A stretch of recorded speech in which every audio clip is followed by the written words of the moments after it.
Good afternoon, fellow Pennsylvanians. It is so great to be back in the city, the town of Jimmy Stewart. The original Mr. Smith Goes to Washington. So the question is, I can't wait. It's Mr. Trump to go back to Washington, right? Absolutely. Yeah, I'm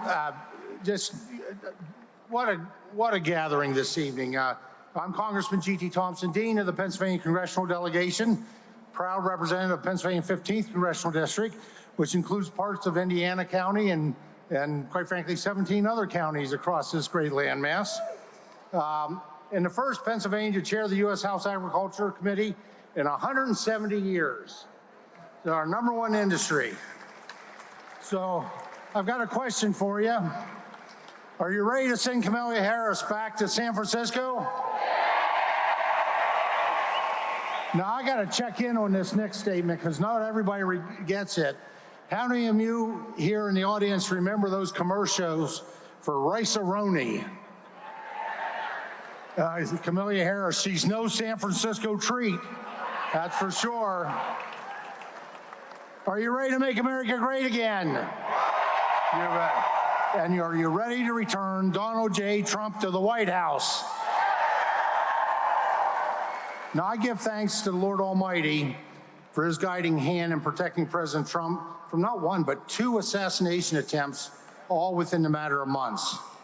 And shame on the Democrats whose verbal attacks unleashed these dangerous attacks on our democracy, resulting in President Trump being the target of assassinations. For the sake of our democracy, they must stop.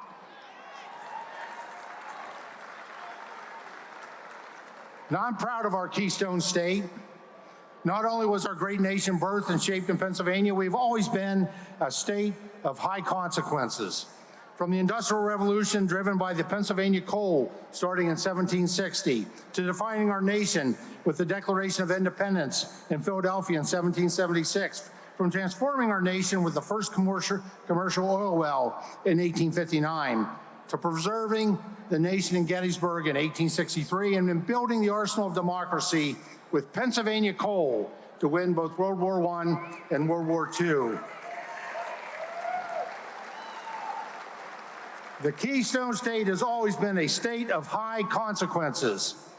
In 2024, Pennsylvania will once again define the future of our great nation and deliver our 19 electoral votes for Donald Trump, and we will make America great again.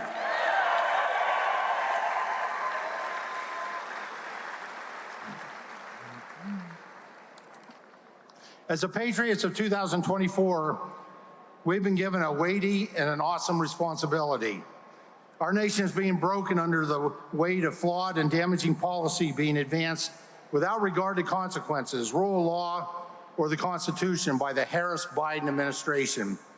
Today, our American families struggle with weak and woke policies that redefine gender, attack individual rights, and transform our nation till we would no longer recognize it. Bullies and thugs from Hamas to Vladimir Putin attack innocent people and threaten world peace, while Biden and Harris has weakened America to the point where we are no longer a force for world peace through strength. Crushing inflation, unaffordable gas and groceries, a national farm and food crisis, Americans abandoned and held hostage, punishing regulations, an invasion of open borders, and a promise for more hurt should Harris be elected. Since 2021, Pennsylvania families have suffered financially, and you know this, right? Gas prices up 38%, groceries up 3%, all while real wages are down almost 4%. Harris, with Bobby Casey's help, has dug a $20,591 hole in the pockets of Pennsylvanians, and they're still holding the shovels. Under Harris's time in Washington, Pennsylvania's #1 industry, agriculture, is now in a national crisis. Harris-Biden policies create a 35% agriculture trade deficit, low prices for farmers with higher input costs, regulatory taxes, a loss of both farms and acreage, and their policies are leading us to food insecurity and national insecurity. No farms, no food. How about, yeah, big hand for our farmers, actually, those hardworking families. So if you've had enough of high gas prices, vote Trump. If you've had enough of unaffordable home electricity costs, vote Trump. If you had enough of not affording to buy every item that you have on your grocery list, vote Trump.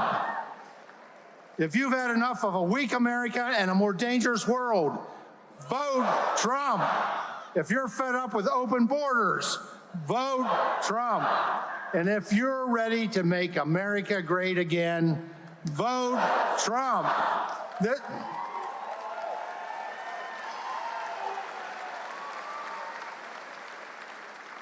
This is more than an election. This is about saving our nation and saving our republic. Let future generations say of us, as the patriots of our day, that we elected Donald J. Trump as the 47th president. God bless Donald Trump, Pennsylvania, and the United States of America. And God bless all of you. And let's go vote Trump. All right, it is great to be here with you all. Who is ready to put Donald Trump back in the White House? All right, and who's ready to beat Bob Casey and send Chuck Schumer packing? I'm ready. We got to get these guys out of there. They're killing us, right? You know, I love looking out at this crowd in Western Pennsylvania. Western Pennsylvania is everything that's great about America. You will not find harder working people.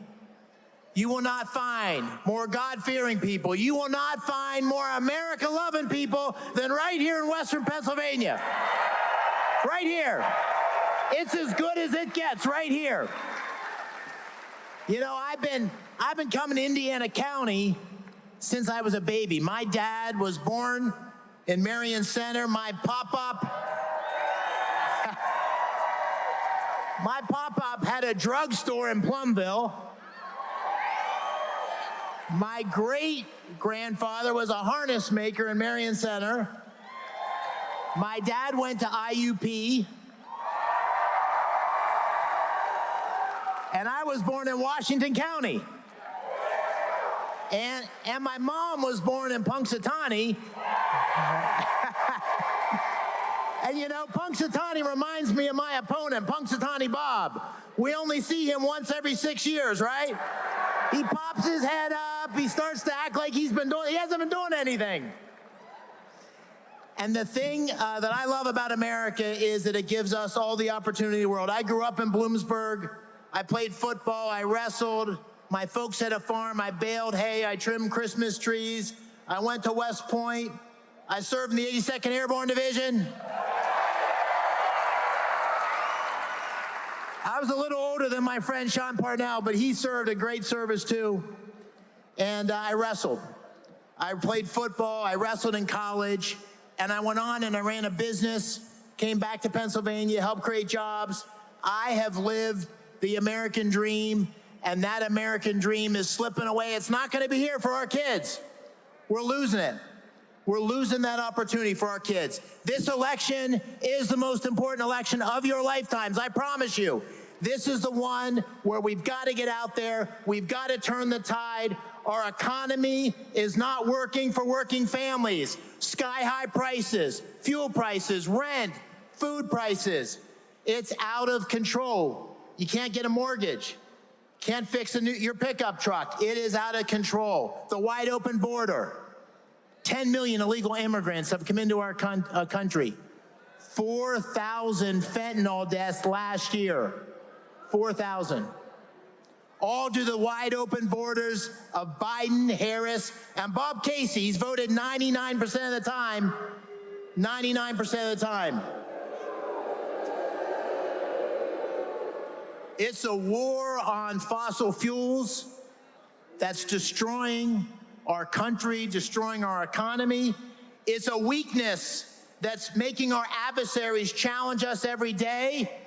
We've got to turn things around or we're going to wake up and we're not going to recognize the country we have in front of us. And that's why this is the most important election of our lifetimes.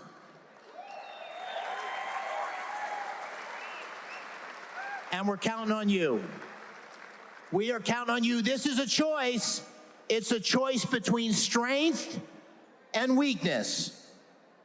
It's a choice between common sense policies of President Trump and a Senate majority and the extreme liberal policies of Kamala Harris and Bob Casey, who will vote with her every step of the way.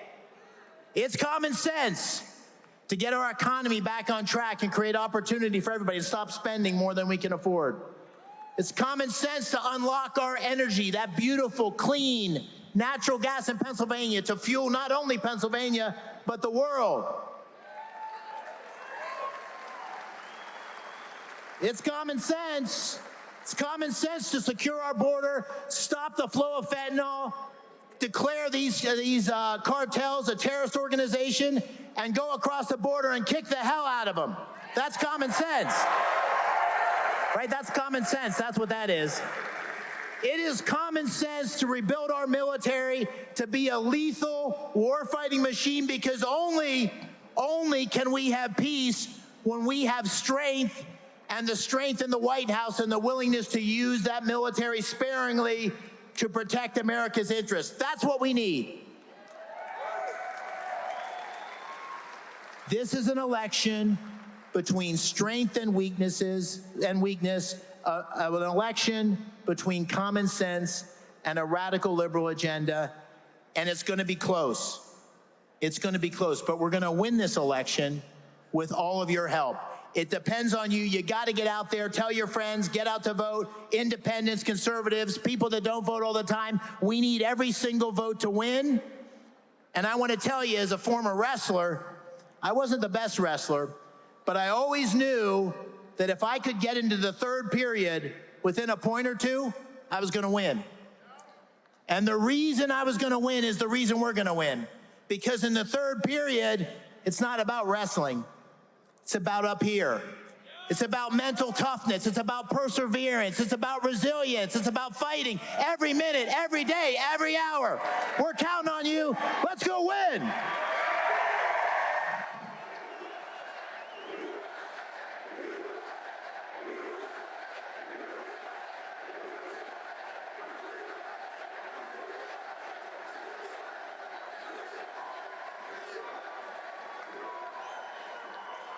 Thank you very much, Pennsylvania. Thank you. Thank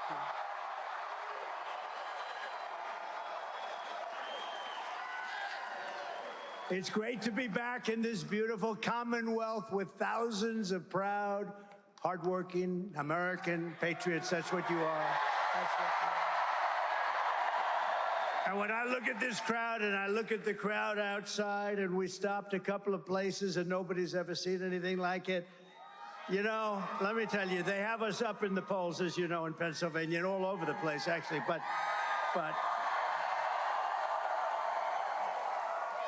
when they say we're 3 points up or 4, there's no way. It's got to be a hell of a lot more than that. It has to be. It has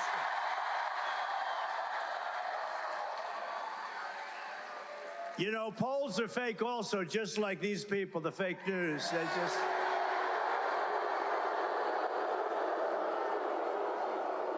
We prove that. We prove that a lot. Well, I just want to thank you. We're here today because early voting begins in Pennsylvania over the next 2 weeks. And we need each and every one of you to go out. Just don't take anything for granted. We have to win Pennsylvania. Go out and make a plan to vote early, vote absentee, or vote in person on Election Day. But you got to get out and vote. You got to say to your husband, Harry, get the hell off that couch. We can't take any chances because our nation is at stake. Our nation is going to hell. What they've done to our country at the border with inflation, with that Afghanistan nightmare that was the most embarrassing day probably in the history of our country, the way they did that. Getting out was fine, but you get out with dignity and strength. What they did was so bad. When you look at October 7th in Israel, it would have never happened. And you look at the Russian attack of Ukraine, would have never, ever happened, not even a thought of it. Think of it. Think of how different this world would have been. Think of how different this country would have been, our country, which is just going so bad. It's so bad. Millions and millions of people are pouring into our country, and they come from jails. They come from mental institutions and insane asylums. They're terrorists at a level that nobody's ever seen before, and they let them come in. And you have the border czar, this person that can't even speak. She can't ask a question. She can't answer a question from... Now she gets out Oprah Winfrey, who I used to know well. She used to love me until I decided to run for politics. Oh, let's go to Mar-a-Lago, Donald. I love the place so much. No, she used to love me, but once I ran for politics, that was the end of that, and that was okay with me. I couldn't care less, because we got to make our country great again. We're going to make it great again, greater than ever before. But Oprah would ask just a simple question, and you get this crazy answer, or you don't get any answer. Just, this is not a president. We had 4 years of this. We're not going to have 4 more years. We won't survive it. I also want you to promise to find at least one voter and get them out to the polls. Find these people. There's so many people. If everybody votes, you know, it's interesting.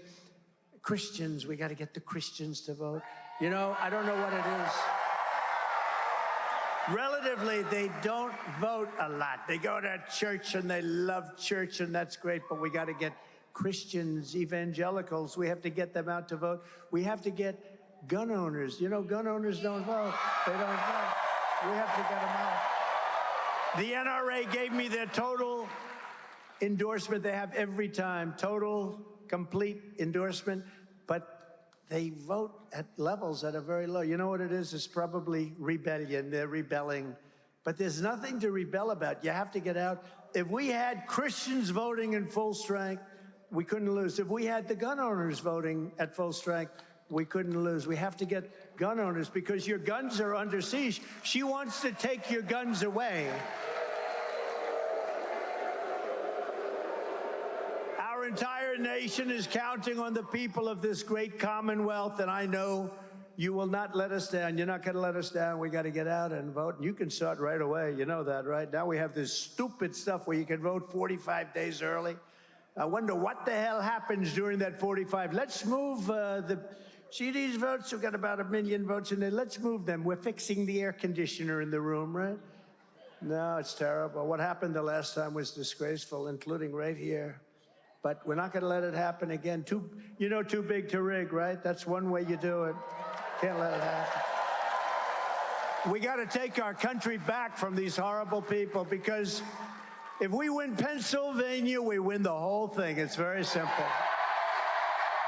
Right, Wayne?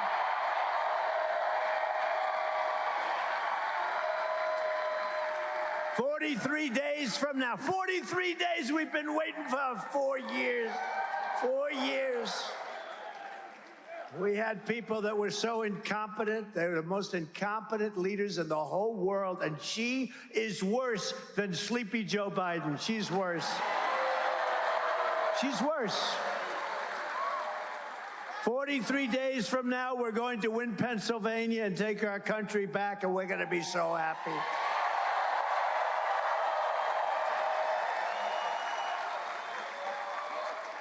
And it'll be the most important day and the most important vote in the history of our country, because we're losing our country. I mean, somebody I heard the other day, pretty smart person, and you think about it, and it could be true. They said, if we don't win this election, there may never be another election in this country. It could happen. Look at Venezuela. Venezuela was the most prosperous country, and now you take a look. And can you believe these stupid people are buying oil from Venezuela? From Venezuela, who was our enemy. They foreclosed on his airplane, a crappy old airplane. But they're giving him billions of dollars for oil. It's not oil, it's tar. It's the worst. And you know, for the environmentalists, you know where they cure the tar? Where they take the tar and they make it into beautiful oil? Houston, Texas, and it all goes flying up in the air. You ought to look into that one for all of you wonderful people that talk about the environment like I do, like many of the people in this room do. But they do it, the oil refinery it's the only one that can do it because it literally is tar. It's not good stuff. We have the best stuff and we have the most. We have more liquid gold under our feet, and we're buying oil from Venezuela. We don't need it at all. It's crazy. These people are crazy. What a nice-looking man. Who is that? Oh, that's Trump. What a wonderful-looking person. I'm just checking out the hairstyle as I'm talking. I don't know.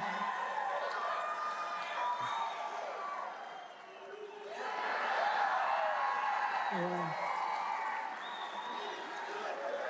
No, I'm checking, I'm talking, I'm looking up, I'm saying, I don't love it. Yeah, everyone don't love it. What the hell can you do? There's nothing I can do about it, right? We're stuck with it. Kamala Harris is reportedly giving a speech in Pittsburgh. You know, her speeches are very short. About her plan to, quote, build wealth. She doesn't know anything about building wealth.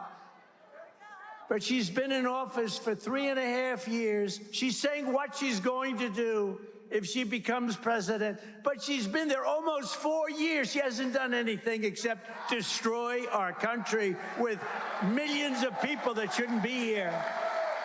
And inflation. And inflation.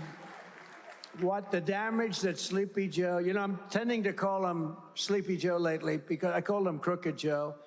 But now he's not like, is he, who's our president? We don't even have, do we have a president? Why doesn't he leave? Why doesn't he leave? Now think of it. Think of it. I call him Crooked Joe. That was very effective. It got him out of the race. I mean, guess what? No, we had a debate, and he didn't do too well in that debate. And they came to him and they said, you're down 21 points and you're going to lose. This can only happen to me. So I end up with somebody new. But here's the thing. All I have to do is expose her for what she is. She's a communist, okay? She's a communist. And this country is not ready for a communist and hopefully never will be, because that doesn't work. Kamala talks about all these things that she's going to do, but she's been here. Think of it. She's been here for almost 4 years, and she's not done anything. I will do this. I will do that. I will do that. What the hell? She could do them today. You know, they talk about the border. Oh, we have a plan for the border. I didn't have any help. I had a very hostile Congress. And what I did is I said, close the border to the Border Patrol. They're great. And the border was closed. We had the safest border in the history of our country. And that border was a mess. You know, in 2016, I think I won maybe because of the border. The border was very bad. And in 2020, I couldn't talk about the border because there was no problem. My people, my geniuses back there, they all said, sir, you can't really talk about the border. There's no problem. I said, well, I want to at least talk about it. I fix it. They said, people don't care, sir. They don't care. So I didn't talk about the border, but we did get millions of more votes. If you remember 2020, we got millions more votes. Millions. Look at that guy with a rug on over there. Look at him. Look at that handsome guy. You look good. He looks good. But we got millions more votes. But I'll tell you what, and we've been all over Pennsylvania today. 2016 or 2020, we never had the enthusiasm that we have right now. Look at this. Look at this. And the reason is because they're so bad. You know, we never had anything to compare it to. They're so bad. 4 years of destroying our country. We don't have a great country anymore. Remember, I had CAG, Keep America Great. But I couldn't use it because I said, America's not great. I hate to say it, but America soon will be greater than ever before. You watch. We got to win the election. We got to win the election. And I can't call her Harris either. You know, Harris, when I say Harris, nobody knows. Does that make sense? I say, and when Harris, everyone says, who's Harris? Nobody knows this person. No, they don't know her by the name Harris. They know her Kamala. It's strange. The name Harris. And when Harris, and people say, who is that Harris? Nobody knows who the hell I'm talking about. You know that? Lee, nobody knows you're a good lawyer. Maybe we have to change your name, you know, but nobody knows a nice name, Harris. I know some people named Harris. They're nice people. She happens to be not a nice person. She happens to be a person that's destroyed everything she's ever touched. Kamala's ruinous economic policies have already cost the typical household $29,000 through rampant inflation, $29,000 per household. She's a one-woman economic wrecking ball, and if she gets 4 more years, her radical agenda will smash the economy into rubble and grind your financial situation right into the dust. You can't have it. You can't have it. We've had it. We've had it. The guy is incompetent, and she's incompetent also. She had the other interview with the other guy, who was a nice guy, I think, from Philadelphia, from Pennsylvania, and he was a nice guy. He was asking her all these. They don't take like I do. Anybody who wants to go, go. What the hell difference does it make? They have, and how dishonest was ABC? It was 3-on-1. How about this David Muir and the other woman I never heard of? I don't know. How the hell did she get there? I never heard of her. But David Muir, when I say crime numbers are rising, he interrupts me, kept interrupting. And he said, we have it by fact that crime numbers are going down. I said, anybody that thinks crime is going down is a serious brain problem. And then it got announced the following day that Trump was right, that crime was up 45%. How about them? And I thought she was terrible in the debate. She didn't answer any questions. All she did is tell lies, bloodbath. She talked about Charlottesville. All these things were all, you know, I hate the word debunked, but it says it. They were all debunked, every one of them. And people said it. Well, the radical left didn't say it, but they've all been fully debunked. All she did was tell lies. But when it came time to ask a question like, what are you going to do about inflation? What are you going to do about keeping taxes low? She was unable to even talk.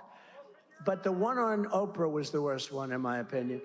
Oprah wanted to climb under the table. It was so embarrassing. She couldn't answer the simplest question. So vote Trump and your incomes will soar, your net worth will skyrocket, your energy costs and grocery prices will come tumbling down, and we will bring back the American dream, bigger, better, and stronger than ever before. The American dream. We don't talk about the American dream anymore, you know that? Mr. Congressman, what a great congressman. I'm going to introduce you guys, but what a good warrior you are. Thank you. We don't talk about the American dream, right? Anymore. We used to talk about it all the time. Today, they don't talk about it. Don't lose hope. We have to have hope. Don't lose hope. Our country's an embarrassment. The whole world is laughing at us. We're going to be stronger. They weren't laughing at us 4 years ago. They were not unhappy to see me head off. And they said, thank goodness we'll never have to see him or deal with him again. You know, China had to pay $472 billion in tariffs. No other president took in 10 cents from China. Not 10 cents.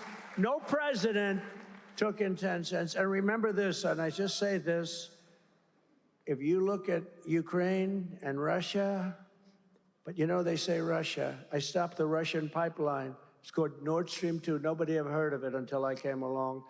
I stopped the biggest economic development job, the biggest job they've ever done. I stopped it cold.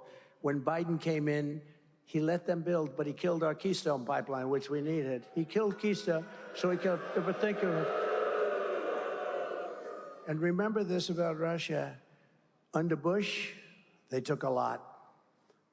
Under Biden and Barack Hussein Obama, has anyone ever heard of him, Barack? Barack Hussein, a lot of people say he's actually running the country right now. I don't think so. I don't think so. But some people say he's running our country. But I don't think it's Biden. Under Barack Hussein Obama, they took a lot, right? Under Biden, they're taking everything. They're taking everything. This is Russia. They're taking everything. I mean, Ukraine is destroyed. It's destroyed. You know, they could have made a deal. And you didn't even have to make a deal. Putin was never going in if I were president. But even if he did, you could have made a deal. Now the whole place is destroyed. The cities are knocked down. Millions of people are dead. Far more people are dead than anybody knows. Far more people. When you see those cities get knocked down and they say 2 people are injured, it's all a lot of fake news, I'll tell you. The people are dead, millions of people. And now the whole place has been, the cities have been knocked down, the whole place. They could have made a deal 3 years ago and everything would be happy, vibrant. Their heritage wouldn't have been broken. Those beautiful golden towers are taken down. All of those beautiful ancient towers are rubble on the ground now. I mean, any deal they make, what's the deal? They have to go back. They'll take 100 years to rebuild, and you can never rebuild it like it was. That should have never happened. It would have never happened if I was president. And you know what? It didn't happen. And even radical left lunatic Democrats say, I will say, if Trump was president, it wouldn't have happened. Putin would have never done it. I said, don't do it, Vladimir. Don't even think. We're not going to do it, Vladimir. I said, Vladimir, we're not going to do that, Vladimir. And China, I had the same, almost identical conversation with President Xi of China. Don't go in. Don't go in. He's got planes circling Taiwan. They're circling. He wants that so badly. And Vladimir wanted it badly. That was the apple of his eye. Ukraine was the apple of his eye. But I said, don't do it. He would have never gone in. Would have never happened. All these things would have never happened. But Ukraine now, I see Zelensky is here. I think Zelensky's the greatest salesman in history. Every time he comes into the country, he walks away with $60 billion. Billion! Walks in with $60 billion. He wants them to win this election so badly. But I would do differently. I will work out peace as president-elect. If I win this election, the first thing I'm going to do is call up Zelensky and call up President Putin, and I'm going to say, you got to make a deal. This is crazy.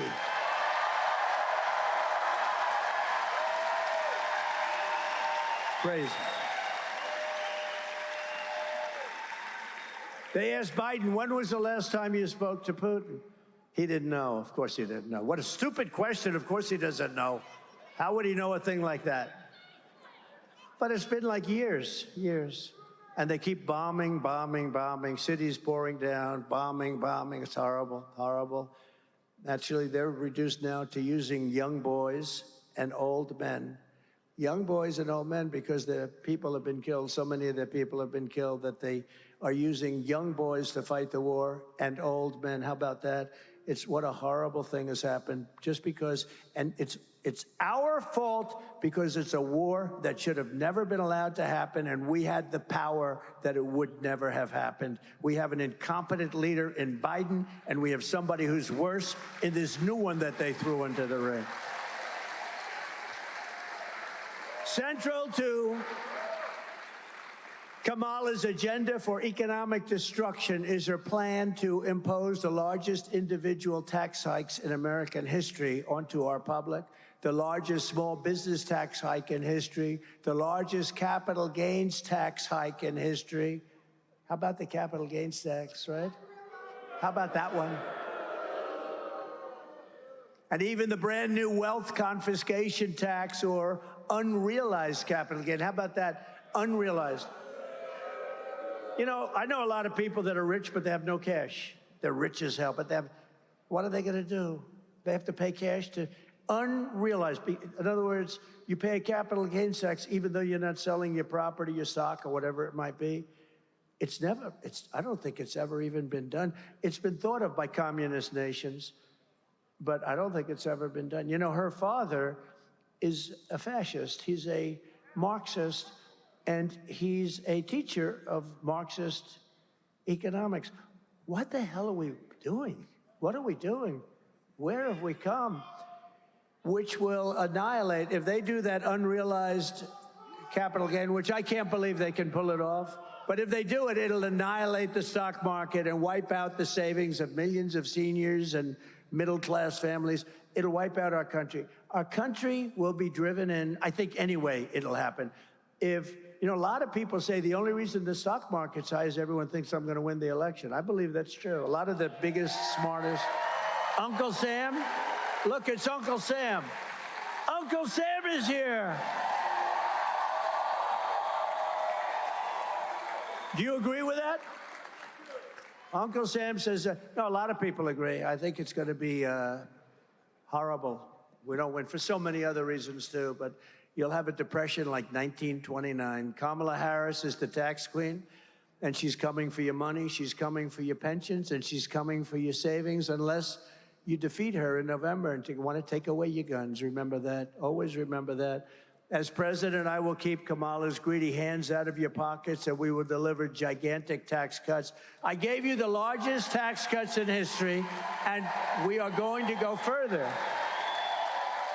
That's what created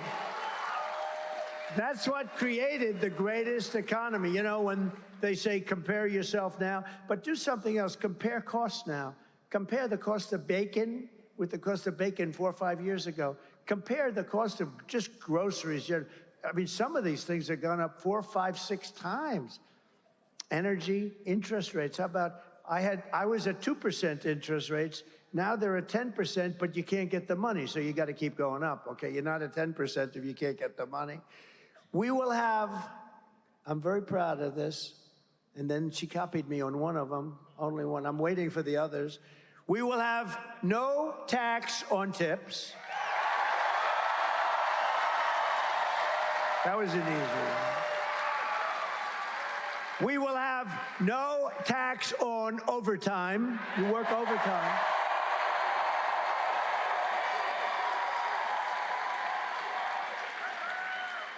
And for our seniors who have been decimated by the stupidity of inflation, these people, what they did to you on inflation, we will have no tax on Social Security benefits.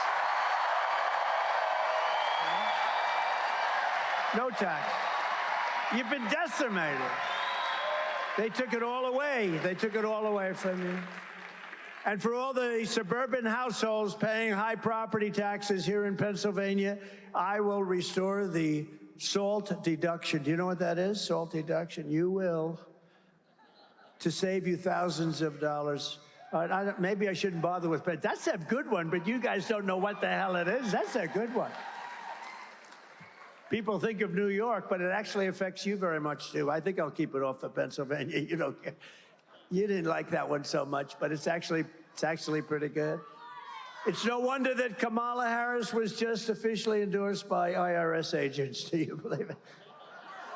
That's when you'd say, I'd rather not have that endorsement. But I've been endorsed by virtually every police group in the entire nation.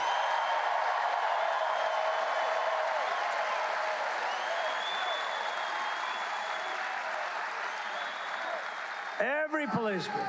Almost every sheriff's group, every police group, every one of them. We just had one, the Fraternal Order. We just had 400,000 policemen. That's the biggest of all the unions, and they endorsed me. And this is the first time in decades, just got endorsed by the rank and file members of the Teamsters, which I happen to think is amazing. That was a surprise.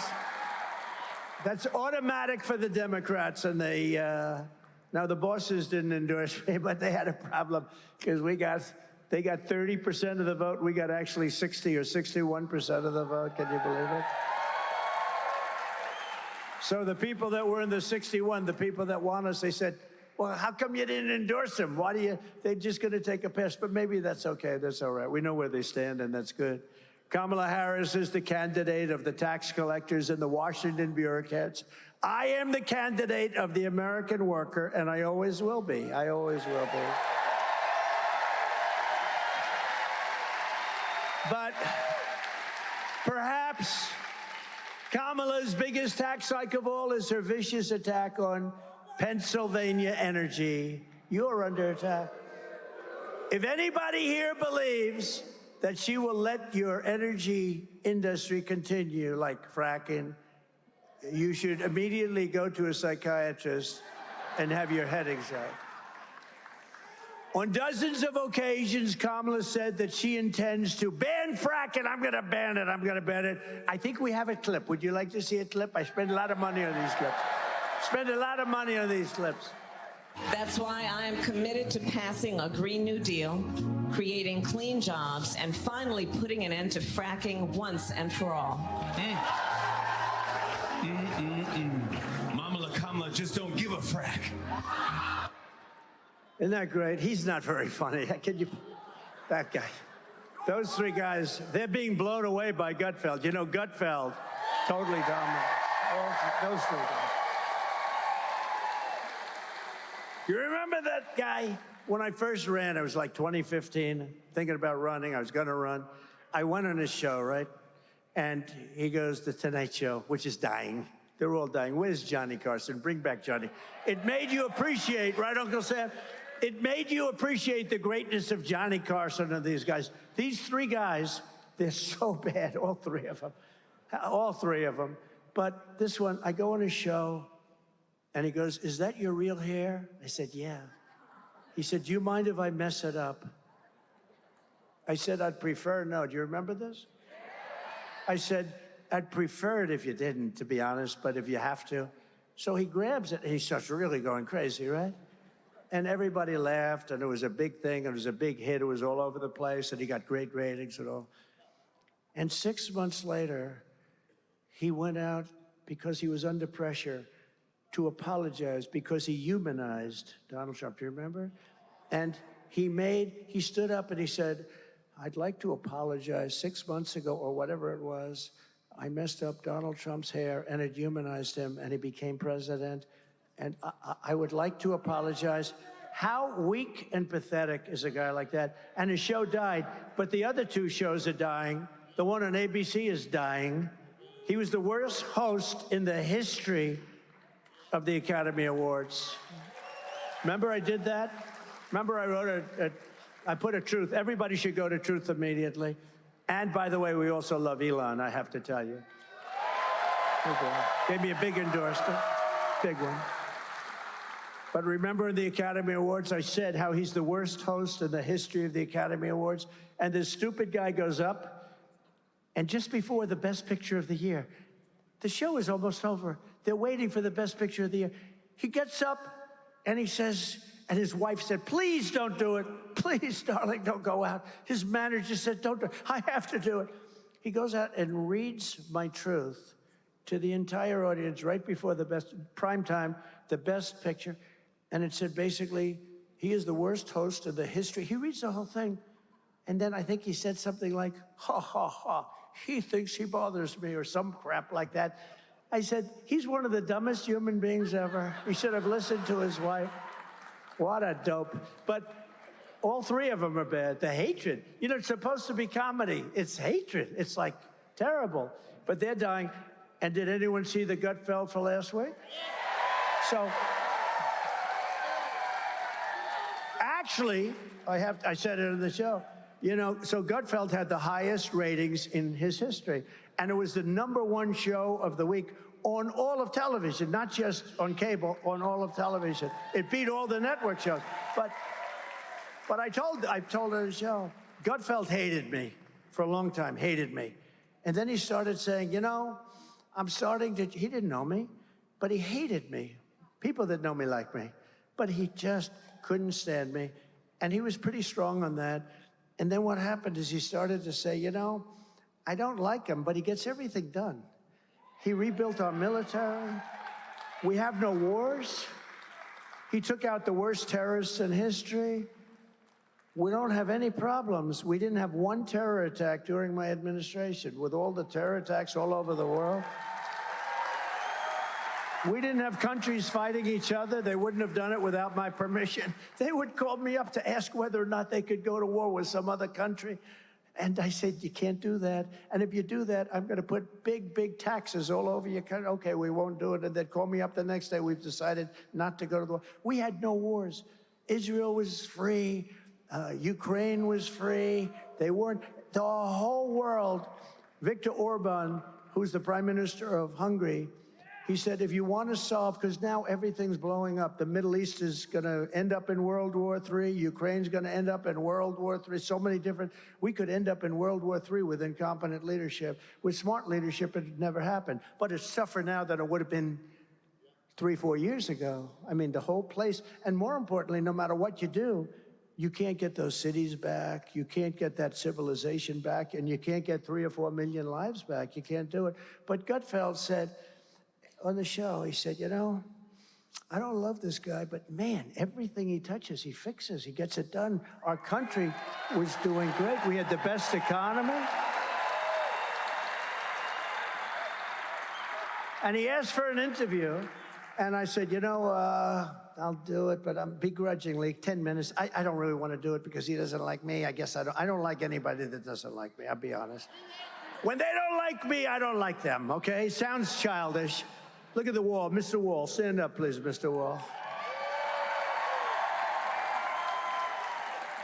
When they don't like me, Lee, I don't like them. That's the way it is. Call it a personality defect. But we did an interview, and it was supposed to be 15 minutes, and it lasted for 2.5 hours. It just never stopped. There was a great chemistry. We actually liked each other. And he likes me. And he took that interview and he put it on 5 shows, and his ratings went through the roof. And he's held it. I mean, he's the hottest guy on late night and beyond late night, maybe in a lot of ways. But we love Sean Hannity too, right? And we love Laura. And we love Jesse. And Janine. And Pete. We like Pete Hegseth. Ainsley's good. We have a lot of good people. And then we have some bad ones too, including on Fox. You ever notice on Fox, they put me on, I do a great job, and then they follow me with a horrible commercial. You know, I say, what the hell is the good of me doing it if Roger Ailes never allowed bad commercials? What's the purpose of me doing a nice show? And then they put 9 horrible commercials on, which are all lies. Or they put somebody on that's good, and then they always feel like they have to put somebody on who's bad. So the net result is a neutral. And you say, what are you doing it for? You can't do that. Fox should put just the good people on, the people that want to make America great again. They shouldn't put the guys that are professional scammers on. And they shouldn't allow bad commercials. Just a few months ago, Kamala imposed a natural gas export ban. Can you believe that? That is brutalizing Pennsylvania energy jobs. You know about it, right? And Kamala's Green New Deal insanity, I call it the Green New Scam, is shutting down power plants all across America. As a result, Pennsylvania electricity prices are up, despite all of the oil and gas and everything, are up 35% in a very short period of time, with all that stuff underneath your feet, in particular you. Since she took office, we are looking at another rise now of anywhere from 30 to 50% very quickly. And we have so much. We have so much. And you're hit about as hard as anybody. If you vote for me, I will cut your energy and electricity prices in half within 12 months. We're going to cut them down in half. I will terminate the natural gas export ban, which makes it impossible for you to sell your product to a lot of countries that want it desperately because they don't have what we have. We are so rich, we have the greatest, and we don't use it. It makes you really. We have all of this stuff more than anybody. We don't use it. I will get Pennsylvania energy workers pumping, fracking, drilling, and producing like never before. Right?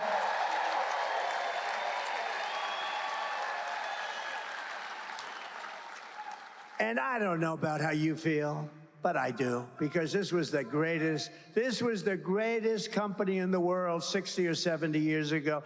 We are also going to keep U.S. steel right here in America.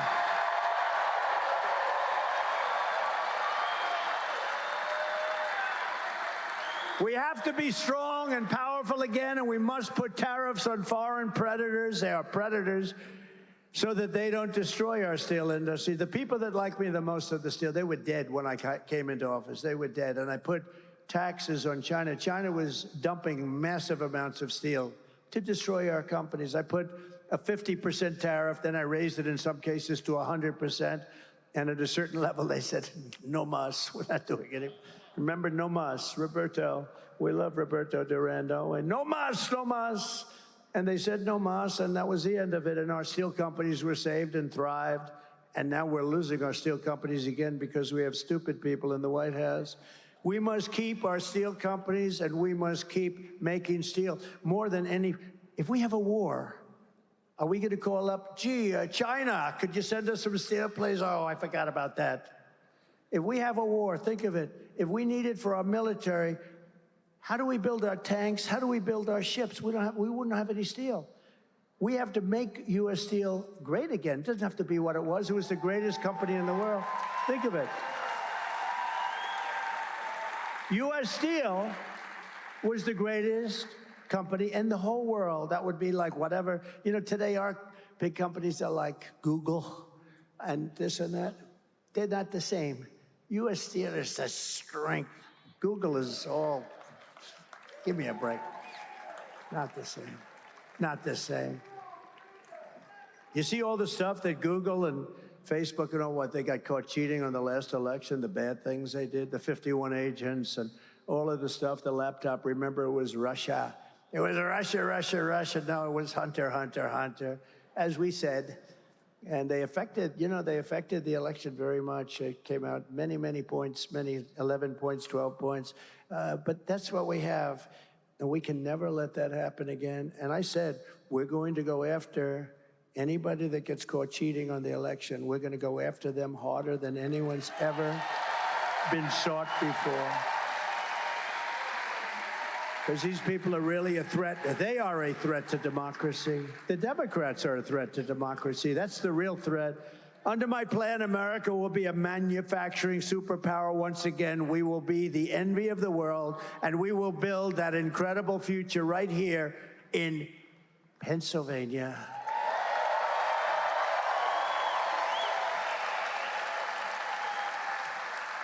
Boy, did I come close. I almost said, I better be careful, because, you know, if I even mention, they'll report it, because I don't want to be. Should I say it, Uncle Sam? I almost said the state of Pennsylvania, but I meant the Commonwealth. I never said the state. I was able to catch it because I'm cognitively very strong.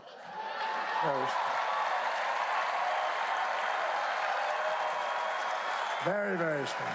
I was able to catch it. Did you notice that? Right here, and I stopped for a second. I said, Pennsylvania. I didn't want. Oh, that's a bad mistake. When you do the state of Pennsylvania, you get yourself, I've seen it. Well, the worst was Biden. He's in Florida, and he says, thank you for being so nice. I love Iowa. I've always loved. I said, remember, he was in New Hampshire, and he said he was in Maine. I never did that. You know, if you do that, it's career threatening. As it turned out, it was career threatening. But if you do that once, you know, Winston Churchill was this great speaker. Great. I get much bigger crowds than him, but nobody ever says I'm a great speaker. Winston Churchill was a great speaker. If he ever was in London and he said, I'm in Beirut, or because Biden is capable of that, he could go that far off. And, you know, he compared Florida to Iowa, and then he said it was Idaho, the greatest potato place in the world. He said, with Iowa, remember, he said, I love the potatoes in Iowa. No, he meant, right? He didn't mean Iowa. I mean, the whole thing. But I said, you know, if you were Winston Churchill and you make a mistake as to location, like I'm here with you, and if I say, it's great to be in the great state of Illinois, could happen. No matter how great your speech is, you could make the greatest speech in history, and people will go, that was a disaster, right? He did it all the time, but she's worse than him. I'm telling you, watch. She's not as smart as him. He's not smart. He never was smart. He wasn't smart 40 years ago. Always, he was a hale and hearty guy, well met. Did you ever hear Shakespeare? He was hale and hearty and well met, but he wasn't a smart person. But she is a very dumb person, and we can't do that. We can't do that. I don't want to be rude. I don't want to be rude. I don't want to be rude. Another front in Kamala's war on workers is her gigantic migrant invasion. Over the past 3 years, border czar. Do you notice she said, I'm not a border czar? She was a border czar for 3.5 years. Now she's saying I had nothing to do. Whether she was the border czar or just the person in charge of the border, it's been the worst thing ever, maybe one of the worst things ever to happen to our country. Look at what's happening in Springfield, Ohio. Look at what's happened to that beautiful town. Look at what's happened to Aurora in Colorado, where you have a radical left Democrat governor who doesn't have a clue. He's so scared. The Venezuelans are attacking. They're in the real estate business. They're taking over real estate. They're in there like I was, but they take it over with guns. I took it over with the brain. They take it over with guns. But they're in, think of it, Aurora, and they have weapons that the military doesn't even have. AK-47s. I learned about AK-47s 3 weeks ago. That's not a nice. I'm getting very good at learning about weapons. I'm learning a lot about guns. Over the past 3 years, border czar Harris has inundated small towns all across America with hundreds of thousands of migrants. Not only has she invited them across our border, unfortunately, she's also illegally flown them in. Remember, she was making excuses? No, we haven't really had too many. And then we found out that they're flying in by big, beautiful jets. They're flying over the border. She's trying to say that the border was sort of secure. It wasn't secure.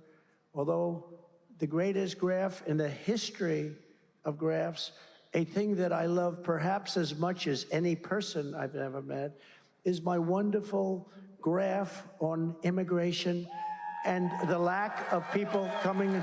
Do we have that graph? Can we put that graph up? This is my favorite graph. Oh, I love it. I love it. I love it. I love that graph, Lee. David, I love it. Oh, isn't that a beautiful? I don't care what it says. I don't care if it said I did a lousy job. That's the most beautiful piece of paper I've ever seen. You see the arrow in the bottom?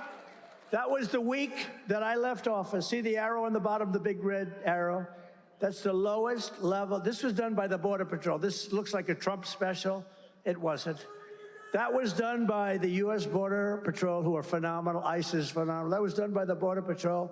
That was the lowest level of immigration we've ever had in the country.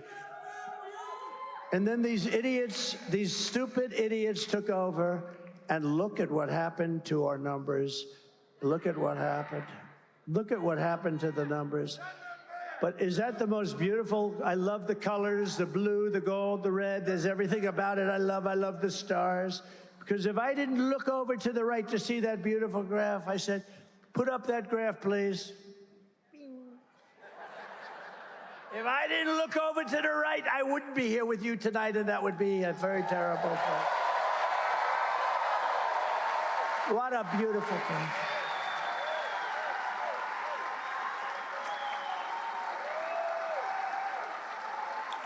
Think of it, Uncle Sam.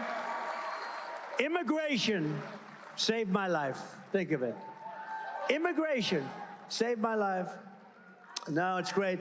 Well, thank you. And thank you. I sleep with that pace. Every night I go to bed with it. Say, darling, it's time to go to bed. Let's go. What a beautiful sight. Thank you very much. Okay, thank you. Great job that you were able to get it so fast. I didn't think we were going to be using it. I didn't think I was going to use it in Butler. It was just, I always use it at the end. If I use it, I only use it. You would know, you go to every damn rally, right? He's at every rally. And he makes a lot of money. I think he's probably an accountant. He's a CPA. He's a genius, but he goes to every rally. But, right, I rarely use it. But when I use it, it's always on my left, and it's always at the end of the speech.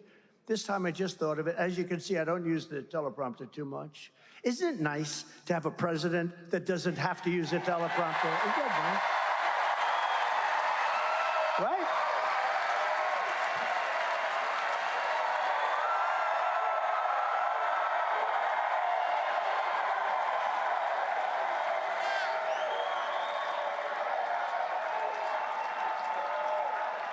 It's really nice.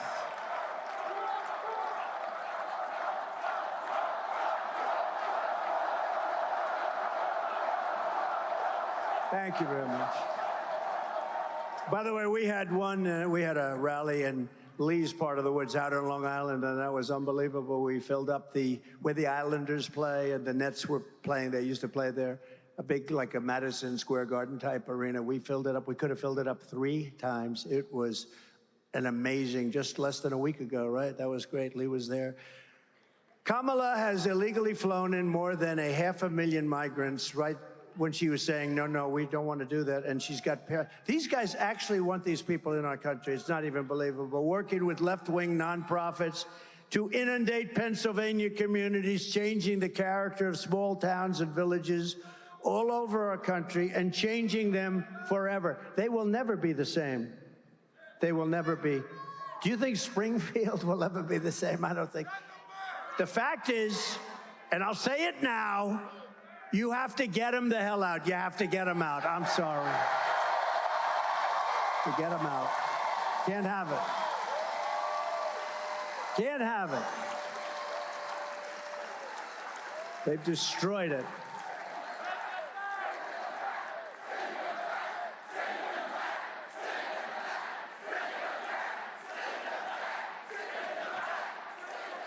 It's terrible. It's terrible to say, and it's a tough thing to do. You know, you're going to take in some murderers and things, and you'll put them on the planes and the buses, and you're going to start doing it. Dwight Eisenhower holds the record. Believe it or not, he was a moderate kind of a guy, General Eisenhower, president, and he has the record. He couldn't stand people pouring into our country, and he took a lot and took them out. He's very strong on that, and we have to be strong. We have no choice because this is not sustainable by any country. There's no country that can do this.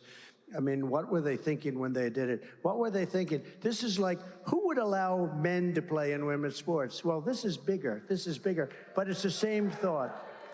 Who would allow? We're allowing open borders where millions of people that we have no idea who they are, where they come from. We don't know if they're murderers, if they're killers. Many are murderers, though, because prison populations are being released into our country. And these are tough people. They're tough people, and they're vicious, evil people in many cases, and we can't, but it's very tough because we'll take one young woman with 2 children and they'll put them in a bus to take them back to some country, and it'll be put in the fake news, and it'll be a terrible story. It's terrible, and the whole country will turn against it. It's a very tough thing to do. We have to do it carefully, but we have to get murderers and drug dealers and all these people that are coming into our country. We have to get them out of here. It's not sustainable. And not far from here, the 4,000-person town of Charleroi. Do people, oh, you know Charleroi? In Charleroi, Pennsylvania, has seen a 2,000% increase in the population of their town. Do you know that, right? They have all. Has your town changed slightly? Where are you from, Charleroi? Put up, okay, good. I just took a picture with that handsome guy. So would you say your town has changed just a little bit over the last couple of months? It's like, is it a different place, totally different place? It's what? It's completely different. Where are the other people that started screaming about Charleroi? Where are they? Okay, has your beautiful town changed? Yes. You can't do it. 80%, think of it, of the capital, and it's composed of lawless gangs. We're not gonna do this. All of the gang members, MS-13, they're being brought into our country because Venezuela doesn't want it. Remember this. Venezuela has sent their criminals into our country, has emptied their jails, not fully. They've still got people, but I don't know why, because I would have been worse than him. I would have emptied it. If I ran one of those countries, Honduras, any of them, even Mexico to an extent is doing it, and they shouldn't be doing it at all because they're getting rich off of us. They're getting rich. They shouldn't be doing it at all. They're going to stop immediately. But so many of these countries, I would do it. If I were the president of one of these countries, and they're all smart, street-smart people, I would have had them all. I don't know why Venezuela does it, but they have a lot of the jail population in our country. They probably couldn't get enough buses and planes. That's probably the only reason. but they're dumping jail populations, the criminals of the street, into our country. And there's only one thing that can happen, and it's really bad. And it's happening, and now you see it. And I said this 3 years ago when I heard about it. I said, this is only going to be bad. Think of the cruelty Kamala Harris is inflicting on the people of Pennsylvania. You live in a small town your whole life. You pay your taxes. You really are exemplary. You pay everything. You do everything. You love your town. You love your country.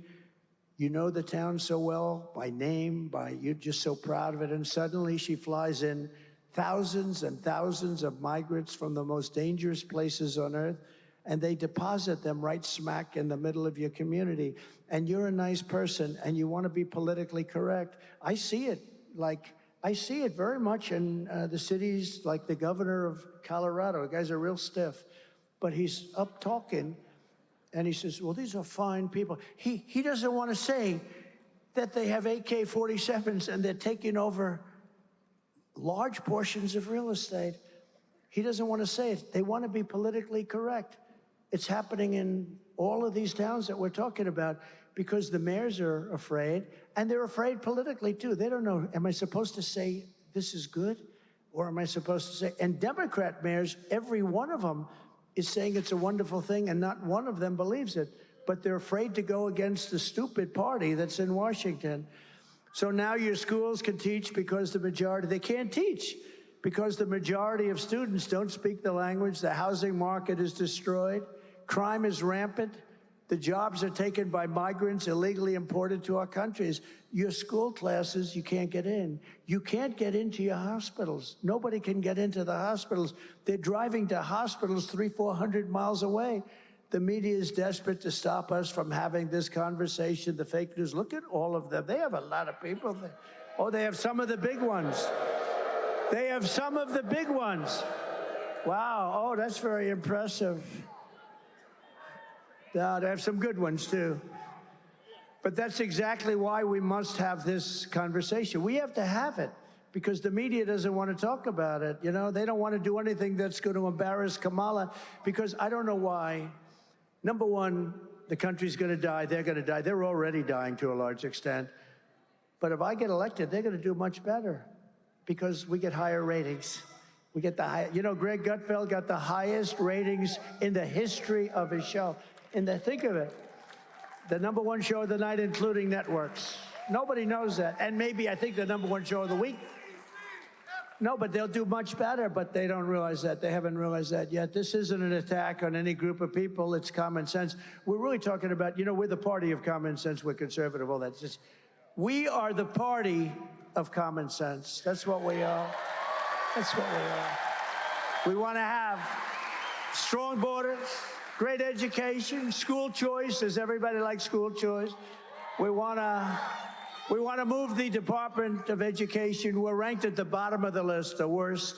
We spend more money per pupil than any other country by far, and yet we're at the bottom of the list. Out of 40, we're ranked about number 40. And I'm going to close the Department of Education and move education back to the states. And we're going to do it fast. Maybe I'll have you do that. I'll use Lee. Maybe I'll have you. You could do it. That's not too easy. We'll get somebody great. We'll get Lee Zeldin is here with us tonight. I think that's the job for Lee. Or Vivek. Or we'll get somebody. We like Vivek. We need somebody with a lot of energy, a lot of strength, energy, and intelligence. But it takes centuries to build the unique character of each state. And we are going to. And you know, when you do that, so the #1 rated country is Norway. The #2 is like Denmark. And you know, on it goes. Spend much less money than we do, and they have the finest education.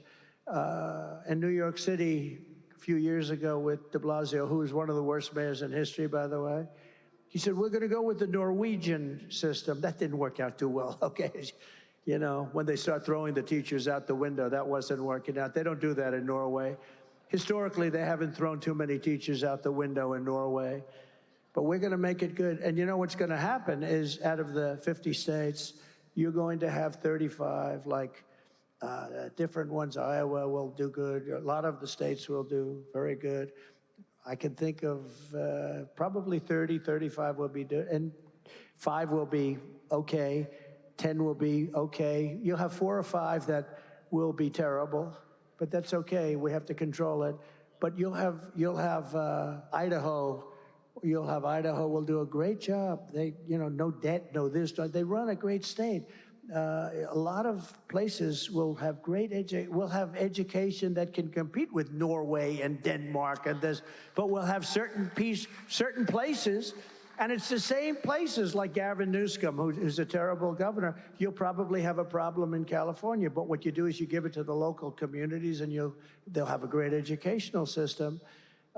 You don't want to give it to somebody like Kamala because she destroyed San Francisco and then destroyed the whole state.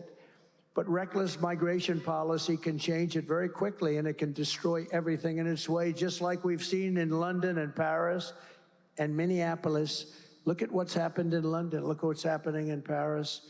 If Kamala Harris wins this election, she will flood Pennsylvania cities and towns with illegal migrants from all over the world, and Pennsylvania will never be the same. You will never be the same. When I'm president, all migrant flights to Pennsylvania will stop immediately. By the way, all migrant flights. Not only to Pennsylvania, everywhere. No, but how about they get caught? We just found that out a few months ago. They're saying, no, we're fighting. In the meantime, people are just pouring in. No, we want to do it. And then we learned that the airplanes are flying. That means that, it's just a big con job. Remember this.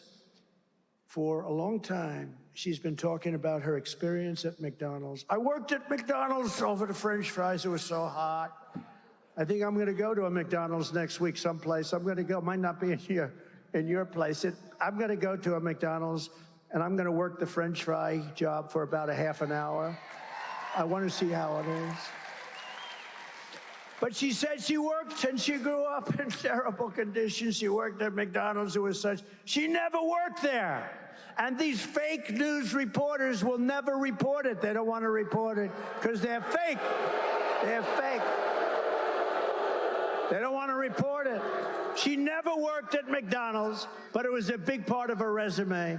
They went to the different places. Did she work here? Did she work here? Did she work here? She said, we don't know who the hell she is. Leave us alone. We're making hamburgers. We will end the invasion of small-town Pennsylvania, and we will end the destruction of America. It's destroying our country. This country is going to be better than ever before, but we have to do certain things, and we have to do it quickly. And this is one of the big reasons that we're leading in the polls in Pennsylvania, but I think we're doing a lot better than even the polls say. In the latest Emerson poll, we're up in Pennsylvania, Arizona, Wisconsin, and Georgia pretty substantially. In today's latest New York Times, if the New York Times gives me a good poll, we're way up. The Siena poll, we're up in North Carolina by 3, in Georgia by 4, and in Arizona by 5. Those are swing states, very important.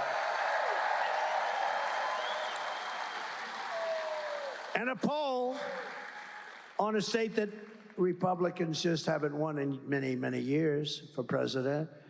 You have a wonderful governor there who's really working, Glenn Youngkin. He's working hard. He's really pushing it hard. He's in charge of it, and he's doing a good job. A poll just came out in Virginia where we're leading in the state of Virginia. Leading if we win Virginia.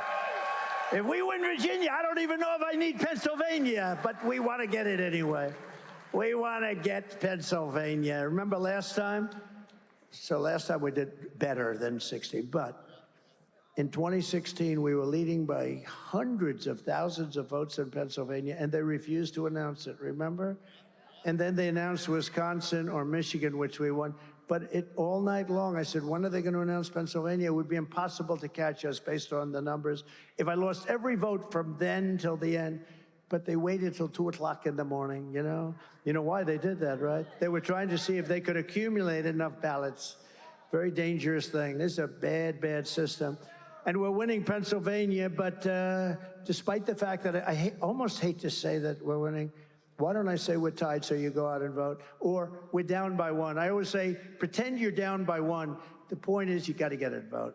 We got to win. And we got to win, and you can't take any chances. But here in Pennsylvania, you also need to vote for your next Senator, Dave McCormick, who I know for a long time.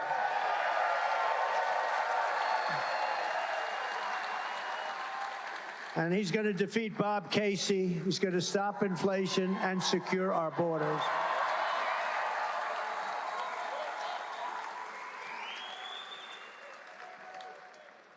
Do you want to come up for a second? Do you mind?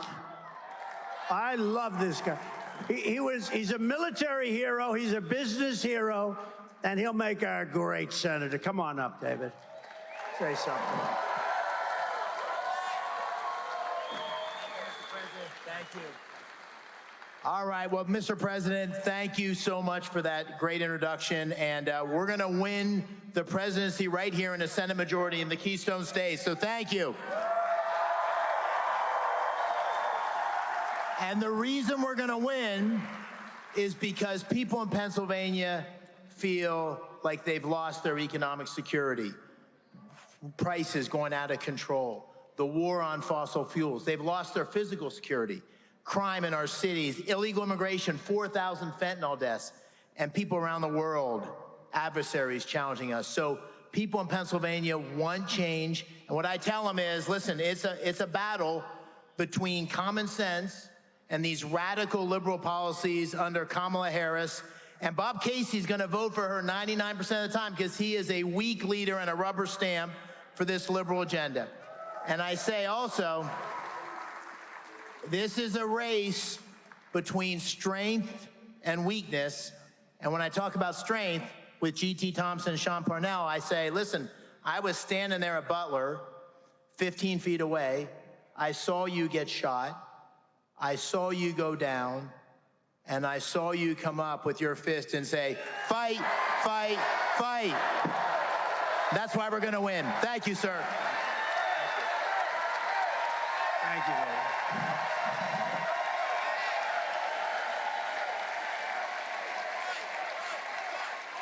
Thank you very much. And he's a good man, I'll tell you. Very successful guy. He goes through a lot to do this. And Bob Casey, I can tell you, I was there for 4 years at the highest level. I met everybody. This guy does nothing for Pennsylvania. He's not going to help your oil, your fracking. He's not going to help anything. And David will be a warrior for your Commonwealth. He will be a warrior, total warrior. So thank you, David. Thank you very much. We're also pleased to be joined. Oh, I have so many people here. I have congressmen, I have senators. It's brutal. You know, when you introduce people, you always miss a couple of them. But I'm going to apologize because I see somebody there that I think is a certain senator, but I'm not 100% sure. The eyes aren't what they used to be, I'll be totally honest. The brain is better than it used to be, but the eyes aren't what they used to be. But you always get yourself in trouble, but I'm going to introduce somebody that's been amazing, Congressman Glenn G.T. Thompson, who's sitting with us. Thank you very much. Thank you. Thank you, G.T. Thank you very much.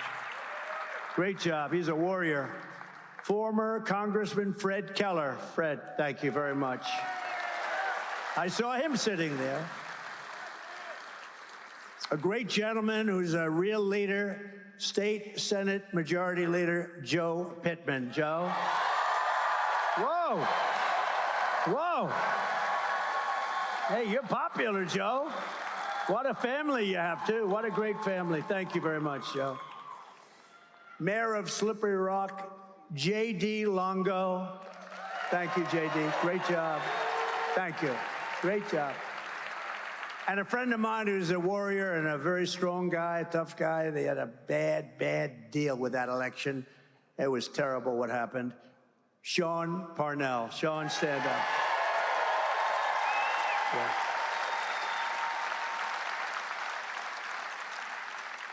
They played around with 25,000 ballots. That was another unique one, wasn't it? What a disgrace that was. Anyway, we're 6 weeks away from the most important election in the history of our country, and here are the facts. Kamala Harris wants open borders. She will deliver rampant inflation, and she wants to pack the Supreme Court. You know that. Instead of 9 justices like we have now, Kamala wants to bring it up very substantially.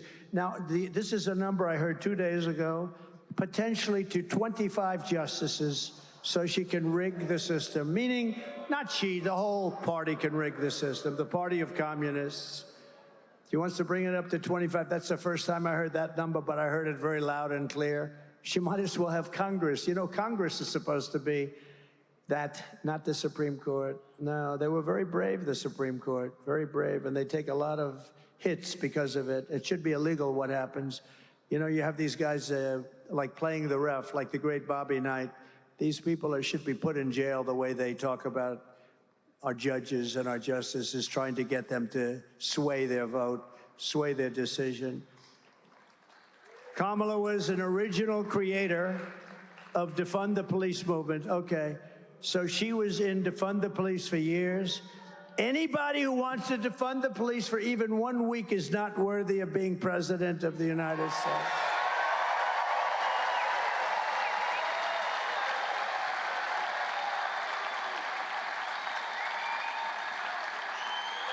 Can you imagine? That's where she came from. That's where she came from. That's her theory, and that's her way, and that's her policy. You know what the policy is? She's changed 15 policies. You know, over the years, I've been like a student of politics for a long time, but I was on the other side. I was writing checks all the time, right? But I was on the other side. But I've never seen anyone go 15 for 15. I've seen guys change one policy, maybe two when they were little ones. She changed everything. She loves oil all of a sudden. She loves the police. About, when did that start? A few months ago? But let me tell you, they immediately go back to where they came from. Kamala Harris vowed to abolish ICE. These are great, great patriots, ICE. They take such hits. They are so tough and love our country so much. They get MS-13 out of our country. Under border czar Harris, Venezuela gangs, all these Venezuelan gangs have taken over entire areas of different places in our country, and she supports free health care for illegal aliens while our hospitals and emergency rooms are being overrun by migrants who come up here because they say, come up and we'll give you. Look, I feel sorry. I have a bigger heart than anybody, but you can't tell people to come up. We're going to give you education. We're going to give you free health care, because they're going to come up. And if you stop saying that, they won't come any longer. You can't do this. And Newsom does it, and all of them do it, and you can't do it. But migrants make it virtually it's unusable. I mean, the states become unusable, the school systems, the hospital. She lost more than, this is a number that's the worst number that you'll ever hear. I mean, think of it. Think of a big stadium that holds 55,000 people. She lost more than 325,000 migrant children. They're gone. Nobody knows where they are. Many of them are dead. Many of them are in sex trade. Many of them are dead. They've been trafficked. They've been raped. 325,000 children are missing. If one child is missing, it's too many. Think of it. Under her, 325,000 children. As California Attorney, she will destroy our country. As California Attorney General, she redefined child sex trafficking, a term, deadly weapon, and rape of an unconscious person as nonviolent crimes. She said they are all nonviolent. She praised the idea of 70 to 80% tax. She wants a tax rate of 70 to 80%. Will you be happy paying 80%? I don't think so. She wants to ban the sale of gas-powered vehicles, which will destroy the Pennsylvania way of life. And she even endorsed free sex changes. At first they said, you got to go back and tell me this.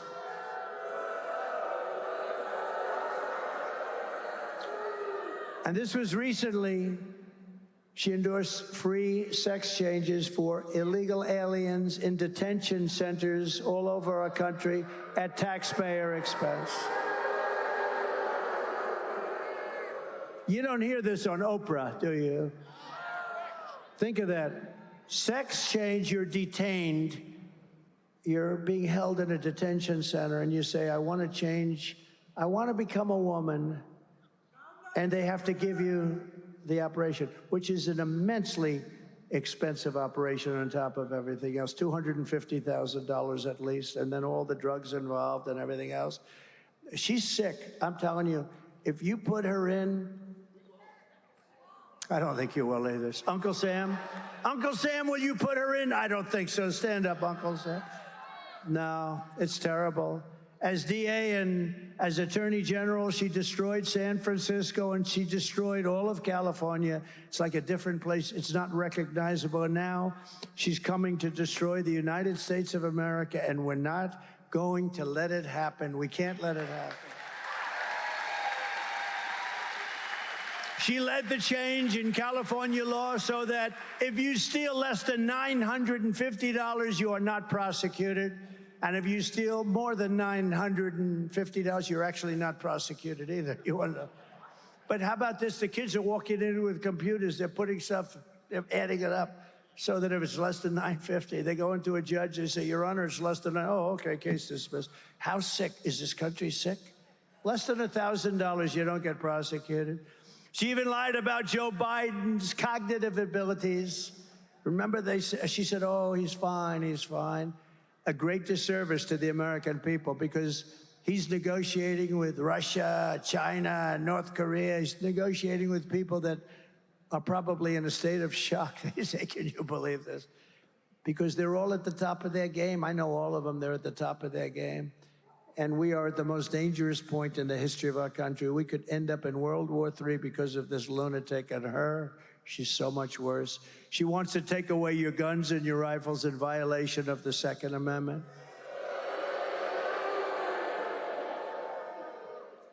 And she's a communist, and everybody knows it, and our country is not ready for a communist president and won't be for a long, long, long time to come.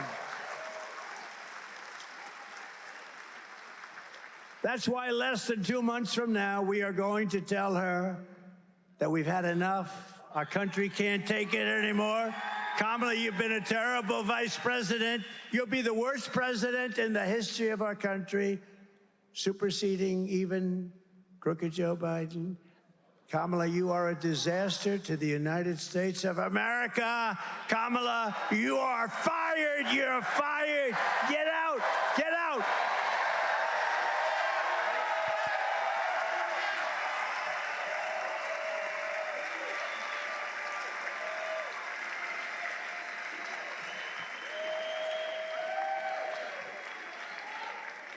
All right, so we have to talk business. I always thought women liked me. I never thought I had a problem. But the fake news keeps saying women don't like me. I don't believe it. I think, you know why? They like to have strong borders. They like to have safety. Nothing personal. I think they like me. But I make this statement. Thank you. I love you too. I love you too. Thank you. But I think they like me because I represent something that's very important. I make this statement to the great women of our country. Sadly, women are poorer than they were 4 years ago, much poorer, are less healthy than they were 4 years ago, are less safe on the streets than they were 4 years ago, are paying much higher prices for groceries and everything else than they were 4 years ago, are more stressed and depressed and unhappy than they were 4 years ago, and are less optimistic and confident in the future than they were 4 years ago. I believe that. I will fix all of that and fast, and at long last, this nation and national nightmare will end. It will end. We've got to end this national nightmare. Because I am your protector. I want to be your protector. As president, I have to be your protector. I hope you don't make too much of it. I hope the fake news doesn't go, oh, he wants to be their protector. Well, I am. As president, I have to be your protector. I will make you safe at the border, on the sidewalks of your now violent cities, in the suburbs where you are under migrant criminal siege, and with our military protecting you from foreign enemies, of which we have many today because of the incompetent leadership that we have. You will no longer be abandoned, lonely, or scared. you will no longer be in danger. You're not going to be in danger any longer. You will no longer have anxiety from all of the problems our country has today. You will be protected, and I will be your protector. Women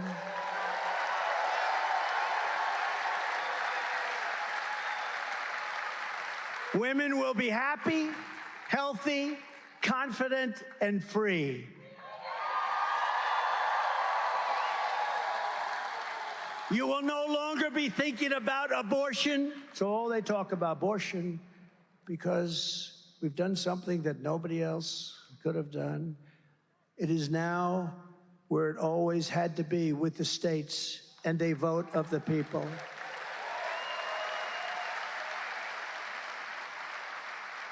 And it is and will be, with powerful exceptions like those that Ronald Reagan insisted on for rape, incest, and the life of the mother, but not allowing for Democrat-demanded late-term abortion in the 7th, 8th, or 9th month, or even execution of a baby after birth.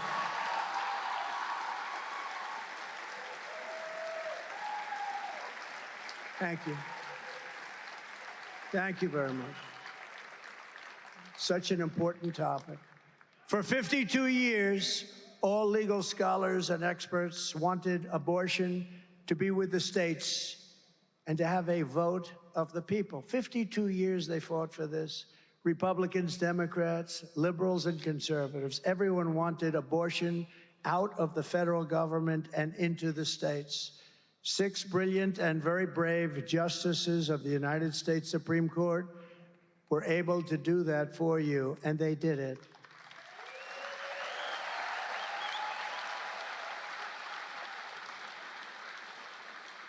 It will never move back to the federal government. We'll never have the votes to do so, and nobody should want it to, because it must now have that very important vote of the people, something sought for many, many years. I have always defended and supported IVF fertility, and so has the Republican Party, and we gave you and give you total support on IVF. Don't let anyone tell you different. We are much stronger than the Democrats. We want beautiful babies in our country. We want you to have your beautiful, beautiful, perfect baby. We want those babies, and we need them.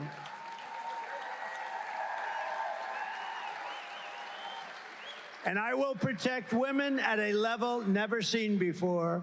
They will finally be healthy, hopeful, safe, and secure. Their lives will be happy, beautiful, and great again. And it's my honor to do so. It's my honor to do so. Because that's all they talk about. Our country's a mess. It's a mess. The borders are bad. The trade is bad. The inflation is bad. It's the worst time in your lives in our country. We're being laughed at by everybody in the world. Everything is wrong with our country. Nothing's right. And all they talk about is abortion. The fact is, for 52 years, they've been trying to do what we did. And the votes are all taking place in Ohio. It took place in Kansas. And it was more liberal than people would have thought. But it's taking place all over the land. And the vote's going to change, and it's being negotiated. But it's the vote of the people, and it's with the exceptions. We want to have the exceptions. Some people have to follow their heart, but it's hard not to have the exceptions. It really is. But that's all they talk about. The country's falling apart. We're going to end up in World War III, and all they can talk about is abortion. That's all they talk about. And it really no longer pertains, because we've done something on abortion that nobody thought was possible. And I give those 3 brilliant, if you think about it, and it's 6, but the 3 that we put in, but 6 brilliant justices of the United States Supreme Court, a tremendous hand for their intelligence, but also for their courage. It took a lot of courage to do so. It's where everybody wanted it, every legal scholar, every legal expert. From the moment we take back the White House from Kamala Harris, I believe we are going to have the 4 greatest years in the history of our country. Starting on day one, I will seal the border and stop the migrant. We're going to stop the migrant invasion. We will stop the migrant invasion into our country. Not sustainable by any country. We will carry out the largest deportation operation of criminals in American history. Have to. We have to. I'd rather not say it. I would rather not say it, but we have to. We will end inflation and make America affordable again. It's not affordable. I went to that store today in Pennsylvania, beautiful store. Brian, the son of the owner, what a great young man he was, and we had such an incredible crowd. But he was saying how unbelievable, he hates to do it, but the prices are so high, they've never seen anything. We looked at a lot of the people at the checkout counter. How are the prices? They're all going, it's terrible. That's all over the country. This happened because of Biden and Kamala. While working Americans catch up, we're going to put a temporary cap on credit card interest rates at 10%. It's too much. They're paying 25%, 28%. It's too much. We're going to become energy independent again and energy dominant in a very short period of time, like no other country has ever been. We will do things that no other country has ever been able to do with energy because we have more energy than anybody else. And we are going to get ANWR that I told you about in Alaska open and operating immediately.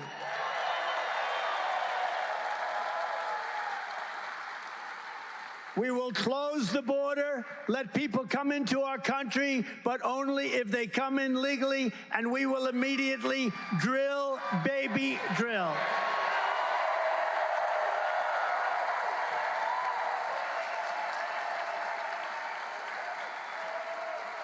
And we will stop outsourcing and turn the United States into a manufacturing superpower. We are not going to let foreign countries rip us off any longer, and we just about had it stop, and they just broke everything that it's just amazing what they did is so disgraceful. We will pass the, call it, Trump Reciprocal Trade Act. So if China or any other country, not only China, charges us a 100 or 200% tariff, then we will charge them the exact same 100 or 200% tariff in return. And I will not let Mexico, China, or any other country sell cars into the United States to the detriment of our auto workers. And I will bring the auto industry manufacturing back into the United States. It will be. We're going to bring it back. We're not going to let them. You know, right now, China is building massive car factories. They wouldn't have started it with me, but they didn't know that was going to happen to us 4 years ago. They had no idea. They had no thought that that could happen. Nobody thought that was going to happen. That's why, you know, if I thought that I did poorly in that election, which we didn't, we got more votes than any sitting president in history by a lot. Think of it. If I didn't do that, if I thought I lost that election, I wouldn't be doing this. I wouldn't be doing this. Much harder. It's easy. You know, you lose, you lose. But when that happens, you can't let people get away with it. You cannot let people get away with it. Our car industry and auto manufacturing will be doubled during my term and at a number higher than it ever was before. You know, we've lost almost 60% of our automobile manufacturing over decades. And it's now a lot of it's going right into Mexico. We're going to stop that. We're going to stop it very quickly. They weren't doing it with me, but boy, are they doing it now. I will end Kamala's insane electric vehicle mandate. I will always protect Social Security and Medicare with no cuts on Social Security. We're not going to be changing the age. They're going to end up destroying Social because they're letting migrants into Social Security at numbers nobody can believe, and you're going to end up, they will destroy your Social Security on top of everything. I will stop the drugs and fentanyl pouring into our country, killing our kids and our families. We will stop it. I had it down to the lowest number in 32 years And then these people took over, and what happened to our border, what happened to even the drugs pouring in times 9, they tell me, is 9 times more than we had. And by the way, honestly, you will never be able to solve that problem unless you have the death penalty for drug dealers. And it's not something I like saying. That's the way it is. China has no drug problem. I said to President Xi, do you have a drug problem? No, no, no, no, no. You don't have a drug problem? No, no, no. What do you attribute that to? He said, quick trial. I said, what's quick trial? We take the drug dealer, we give him a quick trial, and if he's guilty, which I guess he probably always is over there, he said, we immediately execute. You got to understand something. It sounds horrible, right? Each drug dealer, he or she, during the course of their life, kills at least 500 people. And when you hear that, how many families do you know where their child had a dose of fentanyl, not even in many cases because they were into drugs. They take another drug and it's laced with fentanyl, not even what you would call a bad drug. They take a medication prescribed by a doctor, it's got fentanyl, and they die right in front of the parents. We will crush all of that. We will stop it, and we're gonna stop it fast. Not gonna allow it. President Xi and I had a great conversation. I said, you know, you're killing our people. You said it because they make it. You're sending it into Mexico, you're killing our people. And I told him what I was going to do, and he was not happy about that. And we had a deal that he was going to give death penalty to any people making fentanyl and selling it into the United States. And then when Biden took over, that all failed because, you know, these guys aren't going to do anything. They didn't do anything. They don't do anything. Even if you look at the Abraham Accords, what I did for Israel, we had 4 countries, they still have 4 countries. She said, every country should have been signed. You would have had peace in the Middle East, but they took the 4 countries, they haven't put 1 country in, 1 additional country. We would have it loaded up. We will crush violent crime and protect all law enforcement, including Border Patrol, ICE, sheriffs, and Secret Service. We will protect them. We will terminate the Green New Scam and spend trillions of unspent dollars on roads, bridges, real infrastructure, and paying down debt, and not fake infrastructure like we have under the Green New Deal, where it's throwing money out the window and causing massive inflation. I will settle the war in Ukraine, and I will end the chaos in the Middle East, and I will prevent World War III. And I think I'm the only one that's going to be able to do that. We are far down the line.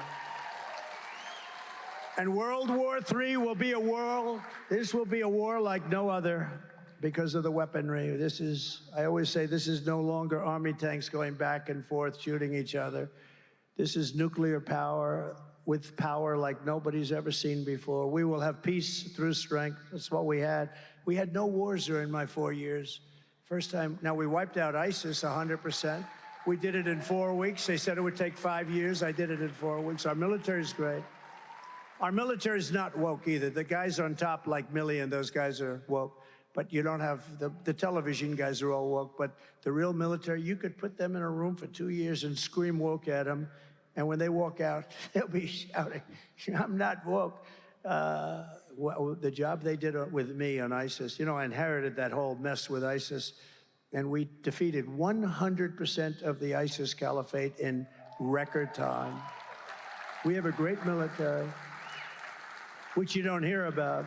I will support universal school choice, and every parent will be empowered to send their child to the public, private, religious, or charter school that is right for them. We will rebuild our cities, including Washington, D.C., which are a horror show, making them safe, clean, and beautiful. Again, we're going to rebuild our cities. We'll have to work with Democrats, and that's okay. But we're going to get them cleaned up, and we're going to make them safe, because right now you can't walk across a street in our cities, including Washington, D.C., the capital. We're going to clean it up, make it beautiful again, and make it safe again. And we will keep the U.S. dollar as the world's reserve currency, because it is failing right now. And if we lose that, it'd be like losing a war.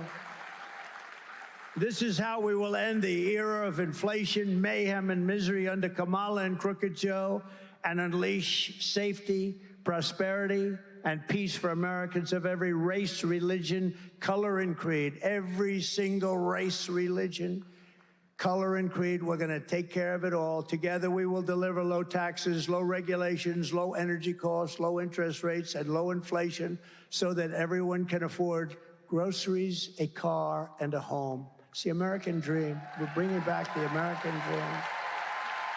We will stop the invasion. We'll end migrant crime, which is at a level that nobody can believe except me, because I said it.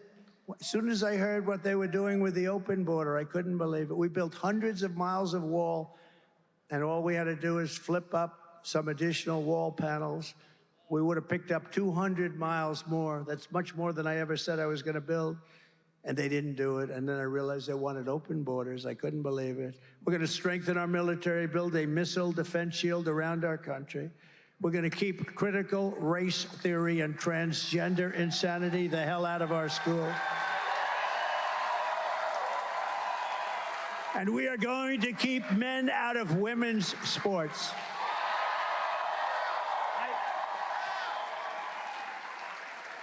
You saw the Olympics with the boxing, with the young, beautiful young Italian girl fighting a person who transitioned. Muhammad Ali would have been scared of this person. Transitioned, and you know the left is sort of a defensive shot, right? So, boom, he gets a left, he hits her in the face. She didn't know what the hell hit her. It's like a horse. I never saw this before. She walked back to her corner. She said, I just got hit with something. What happened? They said, give it another try. Maybe she was just lucky. Sorry. I could get in trouble for that. Uncle Sam said, no, you got it right. But no. So she goes back out, boom, does another left, just a jab. She gets hit, she quits. She says, that's it, I can't fight. This person just hurt me really badly with 2 little jabs.